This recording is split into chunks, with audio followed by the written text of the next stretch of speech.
Welcome back. This is Joshua. We're back with the Frost Decay preview for leveling. So, like most of the other classes, this kind of in specs, it kind of hasn't changed that much from live, because the devs do believe that for the most part, most of the classes were at a good point, which I do agree with. The ones they have changed quite a bit seems to be that they didn't agree with it, they didn't like the way they looked, they didn't like the fantasy of it or and whatnot. But Frost Decay is not one of those. It doesn't change very much from live. But I will go over some stuff and just let you know what's what. Alright, first up for talents, first up we have Runic Intuition, and it basically gives your auto attacks generate 1 runic power. Next up we have Icy Talons, which makes your Frost Strike increase your melee attack speed by 5% for 6 seconds and stacks up to 3 times. And we have Shattering Strikes, which is what I'm running. If there are 5 stacks of Razor Ice on your target, Frost Strike will consume them and deal 6% additional damage. I'm running this just because this just doesn't seem to matter all that much, even just stacking up to 15%. It just doesn't do it.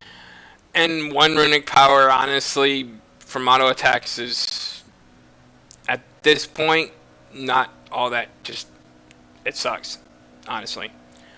Alright, next up in the next row we have Freezing Fog, which is when I'm running is Howling Blast and Frost Fever deal 20% increased damage. Then we have Murderous Efficiency, which, consuming the Killing Machine effect, has a 50% chance to cause you to gain 1 rune. And then you have your Horn of Winter, which is on a 45-second cooldown. You blow the Horn of Winter, gain 2 runic powers and generating 2 runes. You generate 2 runes, and you generate 20 runic power. There we go. Yeah.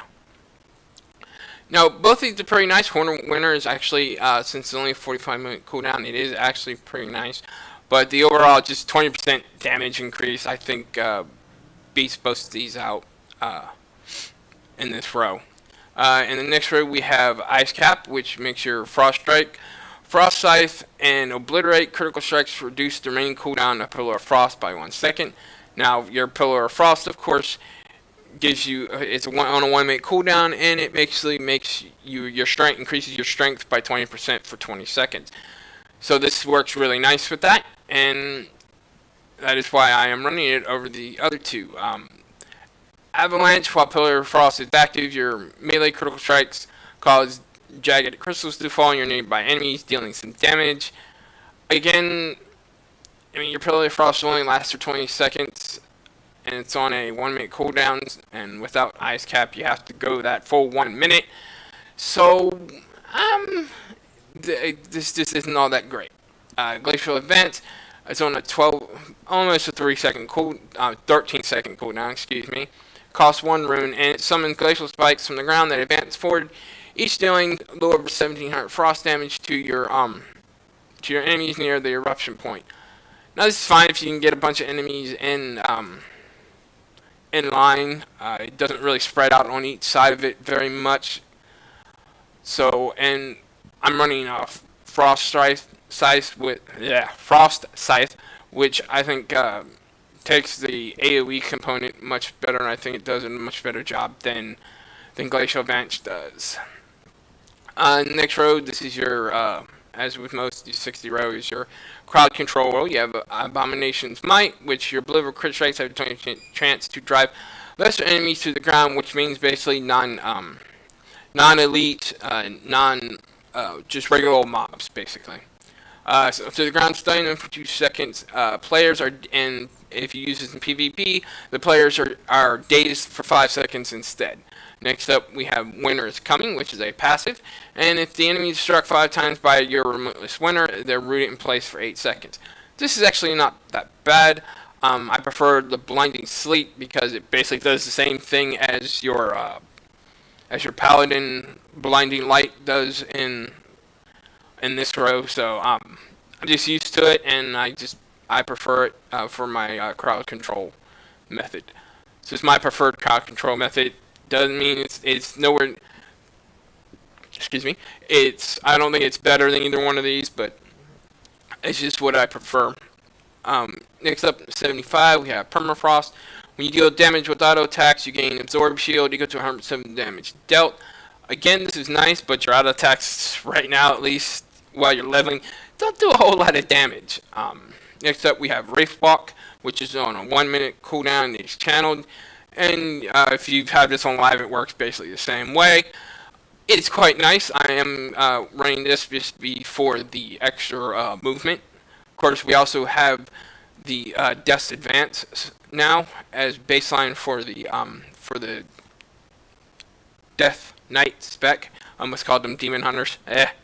But for the Death Knight spec, which gives you a little bit of speed boost too, this is just a little extra bit of speed, and also, of course, it removes all the root effects and stuff. So this is pretty nice to have, especially in Voldun, where I'm questing out right now because of all the freaking spiders that like to put webs and stuff on you. Next up, we have Inexhaustible. I cannot talk today. Damn. Inexorable Assault. Well, when you're in combat with no enemy within 8 yards, you gain the Inexhaustible Assault every 1 second. Each stack causes your auto attack to deal 464 additional frost damage. Honestly, this is while you're in combat with no enemy within 8 yards. That's really not going to happen a whole lot. So you don't stack these up very much. It's not all that great. I know I butchered the name. I'm sorry. I just prefer Wraithwalk. Jesus. Today, English today, huh? Because it removes all the root effects, and it does have a 1 minute cooldown. I would have rather have like a 45-second cooldown, but 1 minute's not that bad at all. But I just think in this row, I think this does just a lot better. This is actually pretty nice, but again, the auto attacks, they don't do that much damage. So maybe if they bump this up a little bit, or if the instead of 100%, maybe 150%, 175 or something, it might be worth it. But right now, Wraithwalk is my go-to talent. In level 90 row, we have Gathering Storm, which each rune spent during Remorseless Winter increases its damage by 50%, extends its duration by 0.5 seconds. This is really nice. I do enjoy this very much. I would most likely be using this in dungeons and stuff, but for out leveling, for AoE and stuff, I prefer what I'm using, which is the Frost Scythe. But we have Frozen Pulse next, which while you have fewer than 2 full runes, your auto attacks radiate intense cold, inflicting 148 frost damage on all nearby enemies. Again, not bad, but I mean it's only 148 frost damage, and it's just not that great. I am running Frost Scythe, which costs 1 rune, and it does a sweeping attack, basically a cone in front of you, and it hits everybody for a little bit over 350 frost damage. And this attack does benefit from Killing Machine critical strikes, with Frost Scythe deal 4 times normal damage. It does do a fair amount of damage. So this is my go-to things for AoE. For when I've got lots of mobs. I found I am a little squishy even with Icebound Fortitude and any Magic Shell. Any more than about 4 to 5 regular mobs on me, and I'm even with being able to Death Strike and stuff, my health goes down pretty fast. So you're gonna have to be a little bit more careful. In the 100 row, we have, of course, Hungering Rune Weapon, which does the exact same thing it does on live. Obliteration, which again does the exact same thing it does on live. And Breath of Sendigosa, which again does the exact same thing on live. Hungering Rune Weapon is on a 3-minute cooldown, and it empowers your rune weapon. You gain 1 rune and 5 runic power instantly, and every 1.5 seconds, and gaining 20% haste for 12 seconds. This is actually real nice. I just think for leveling, the 3-minute cooldown is a bit much. Obliteration is on a 1.5-minute cooldown, and for the next 12 seconds, your Frost Strike, Howling Blast, and Howling Blast grant Killing Machine, and Obliterate costs 1 less rune. This is actually really nice, but for leveling purposes, I just think Breathless Indigosa, especially since should be pulling mobs of 2 or 3 or 4 or more. I think Breathless Indigosa is the way to go, especially with Frost Strike. Between Frost Strike and Frost Scythe and Howling Blast, you gain quite a bit of runic power pretty fast and can keep it up. So this can last, the breath can last quite a bit of time to AoE stuff down. It's on a 2-minute cooldown, and it constantly deals a little over 1400 shadow damage every 1 second to enemies in a cone in front of you. It deals reduced damage to secondary targets, like your main target, what you're targeted on. It'll do the full damage. Everything else, it does a little less damage. But you will continue breathing it until your runic power is exhausted or you cancel the effect. So this can, like I said, with Frost Scythe, Howling Blast, and with your Empower Rune Weapon cooldown, so you can get the runes back, and then keep hitting Obliterate or Frost Strike, and keep generating all of that runic power. You can keep breath up for a fair amount.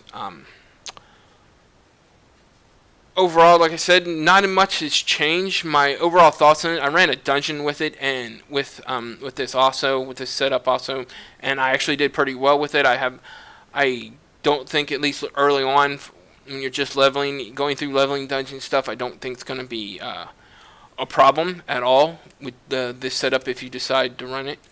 But again, they're actually, I think, in a really good place. I enjoy playing it. I really wish they would. I honestly think Wraithwalk should be standard. I like that they gave us Death's Advance as a baseline movement speed to give us, but I think they still need. I think this needs to be on the 45-second cooldown that Death's Advance is on.